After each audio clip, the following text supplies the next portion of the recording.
શ્રી કૃષ્ણ મિત્રો, મહાલક્ષ્મી કૃષ્ણ કીર્તનમાં આપનું સ્વાગત છે. મિત્રો, આજે આપણે સાંભળીએ અમૃતધારા 10ની કથા. દેડકામાંથી દેવ પ્રગટ્યા. નાના સરખા ગામમાં એક ડોસી રહે છે. રેટીઓ કાંતરે છે ને ધર્મ ધ્યાન કરે છે. એવામાં પવિત્ર પુરુષોત્તમ મહિનો આવ્યો છે. સરખી સ્ત્રીઓ નદીએ મળીને નાહવા જાય છે અને કથા વાર્તા સાંભળી પાછી ફરે છે. ડોસીને પણ નદીએ નાહવા જવાનો ભાવ છે, પણ ઘરમાં રસોઈ કરવાવાળું બીજું કોઈ નથી, એટલે મન પાછું ફરે છે. ડોસી તો રોજ વલોપાત કરે છે કે મારે એકાદ દીકરો હોય અને ઘરમાં રૂમઝૂમતી વહુ આવી હોય તો નદીએ નાહીને પાછી ફરું ત્યાં સુધી તે રસોઈ તૈયાર કરી નાખત અને હું નિરાંતે એકટાણું કરી નાખત. આમ પુરુષોત્તમ ભગવાનને પ્રાર્થના કરે છે. કહે છે કે ભોળાનો ભગવાન ડોસી પર પુરુષોત્તમ ભગવાન પ્રસન્ન થયા છે અને તેની મનસા પૂરી કરવા ગોઠવણી કરી રહ્યા છે. એક દિવસની વાત છે. જંગલમાં બાવળના દાંતણ કાપવા જતાં ડોસીના હાથમાં કાંટો વાગે છે. ત્યાં ફોલ્લો પડી જાય છે. હથેળીમાં ફોલ્લો થયો છે એટલે ડોસી મૂંઝાય છે. હવે મારે કામ કેવી રીતે કરવું? ધીમે ધીમે વેદના વધતી જાય છે ને ફોલ્લો મોટો થતો જાય છે. તો પણ ડોસી નદીએ નાહવાનું ચૂકતા નથી. એ તો દિનરાત પુરુષોત્તમ ભગવાનનું રટણ કર્યા કરે છે. ત્યાં તો ફોલ્લો ફૂટે છે ને તેમાંથી પરુ નીકળવાને બદલે એક દેડકો નીકળે છે. નાનકડો દેડકો તો ડોસી સામે ટગર ટગર જોઈ રહે છે અને ઘડીકમાં આમ તો ઘડીકમાં તેમ કૂદકા મારે છે. ડોસીને પણ દેડકો જોઈને આનંદ થયો છે. તે તો દેડકાને ઉછેરે છે અને દેડકો મોટો થતો જાય છે. હવે તો ડોસી જ્યાં જાય ત્યાં દેડકો ડ્રાઉં ડ્રાઉં કરતો સાથે જાય છે. ડોસી નદીએ નાહવા જાય ત્યારે ડોસી સાથે પાછો આવે. ડોસી સીમમાં જાય તો પણ દેડકો સાથે જ જાય. મંદિરે જાય તો પણ દેડકો સાથે જ હોય. હવે તો જાણે દીકરો ઘરમાં હોય એવું દેડકો જોઈ ડોસીને લાગે છે. ડોસી તો દેડકાની સારવારમાંથી ઊંચા નથી આવતા. જ્યાં જાય ત્યાં દેડકાની જ વાત કરે છે. મારો દેડકો નદીમાં નાહે, દેવ દર્શન જાય અને આપીએ તે ખાય. આખા ગામમાં ડોસીને દેડકાની વાતો ચર્ચાય છે. છોકરાઓ ડોસીને ડ્રાઉં ડ્રાઉં કહીને ચીડવે છે. કોઈ વળી દેડકાવાળા ડોસીમાં કહીને પણ ડોસીને પજવે છે. પરંતુ ડોસી તો દેડકાને પ્રભુએ મોકલેલો પુત્ર સમજે છે, એટલે કોઈના ઉપર ગુસ્સે થતા નથી. આમ ને આમ પુરુષોત્તમ માસ પસાર થયો છે, પણ દેડકો રોજ સવારે નદીએ નાહવા જાય છે.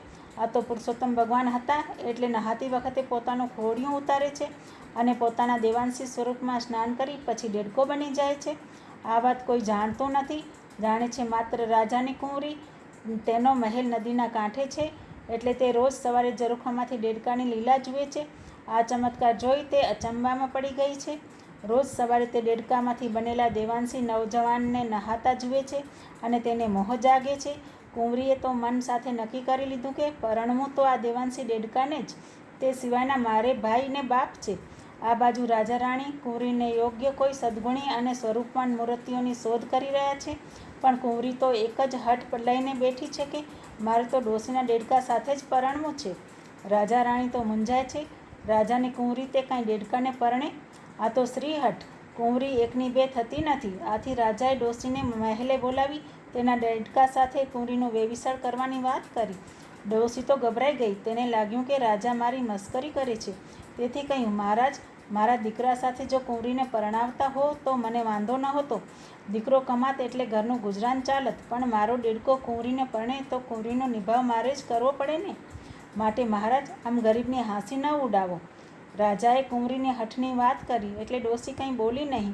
તે તો વેવિશાળ નક્કી કરી પોતાને ઘેર આવી અને દેડકાને કહેવા લાગી, બેટા, તું તો મોટો ભાગ્યશાળી નીકળ્યો. આજ તારો વિવાહ રાજની કુંવરી સાથે નક્કી કરી આવી છું અને આવતીકાલે સાંજે તને રાજમહેલે પરણાવવા લઈ જવાનો છે. એ સાંભળીને દેડકો કૂદાકૂદ કરવા લાગ્યો, જાણે પરણવાનો હરખ ન આવતો હોય તેમ. ડોસીને પણ ઘરમાં વહુ આવવાનો ઉમંગ હતો. ધીમે ધીમે આ વાત આખા ગામમાં ફેલાઈ ગઈ. બધાય અચંબામાં પડી ગયા. રાજાની કુંવરી દેડકાને તે કાંઈ પરણે? આ તો કેવી જાતના લગ્ન! બધાયના આશ્ચર્યનો પાર નથી. કોઈ કહે છે કે દેડકાના સ્વરૂપમાં દોષ છે, તો કોઈ કહે છે કે જાદુગરનો દેડકો છે. દિવસે તો દેડકાના રૂપે રહે છે અને રાતે નવજવાન બની જાય છે.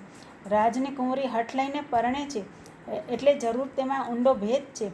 આમ લોકો ફાવે તેમ બોલે છે. કૂવાના મોઢે ઘરણું બંધાય, પણ માણસના મોઢે થોડું બંધાય છે. ડોસીના ઘેર આગળ તો માણસોની ઠઠ જામી છે. દેડકો આંગણામાં કૂદાકૂદ કરે છે. તેને જોઈને બધા જાત જાતની વાતો કરે છે. બીજે દિવસે શુભ ચોઘડીએ ડોસી દેડકાને લઈ મહેલે ગઈ અને કુંવરીના લગ્ન તેની સાથે થઈ ગયા. ડોસી તો દેડકાને અને તેની વહુ કુંવરીને લઈ ઘેર આવી ગયા. વરકન્યાને જોવા લોકોના ટોળે ડોશીના ઘર આગળ ભેગા થવા માંડ્યા. આખરે રાજાના સિપાઈઓ ત્યાં વ્યવસ્થા જાળવવા આવ્યા ત્યારે બધા રસ્તે પડી ગયા. એ રાતના ડોશી ઊંઘી ગઈ હતી ત્યારે કુંવરીએ તેના પતિ ડેડકાને કહ્યું, હવે તમારું સ્વરૂપ બદલો. તમે કોણ છો તેની મને બરાબર ખબર પડી ગઈ છે. મેં તમને દેવાંશી સ્વરૂપે નદીના કાંઠે નહાતા ઘણીવાર જોયા છે, માટે આપનું ખરું સ્વરૂપ પ્રગટ કરું.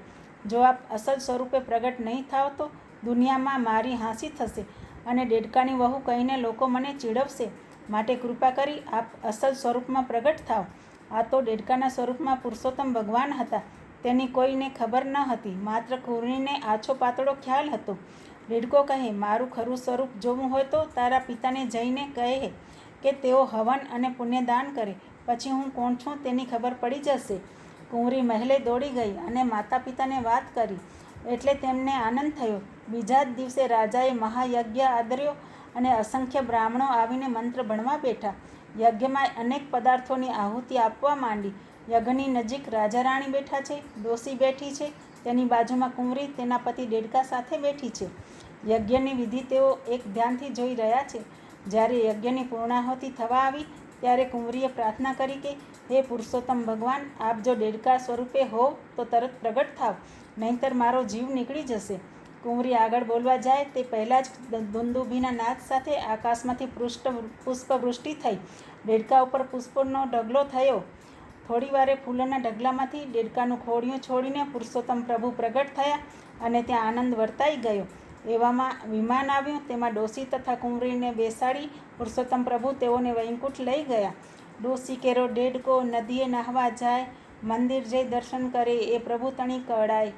હે પુરુષોત્તમ પ્રભુ, તમે ડોશી અને કુંવરીને જેવી રીતે તાર્યા તેવી રીતે પુરુષોત્તમ વ્રત કરનારને અથવા કથા વાર્તા સાંભળનારને ભક્તોને તારજો. પુરુષોત્તમ ભગવાન કી જય. મિત્રો, તમને ગમે તો તે લાઈક, શેર, કમેન્ટ કરજો ને ચેનલને સબસ્ક્રાઈબ કરજો. બાજુમાં બેલનું બટન દબાવીને નોટિફિકેશન ઓન કરી દેજો. મને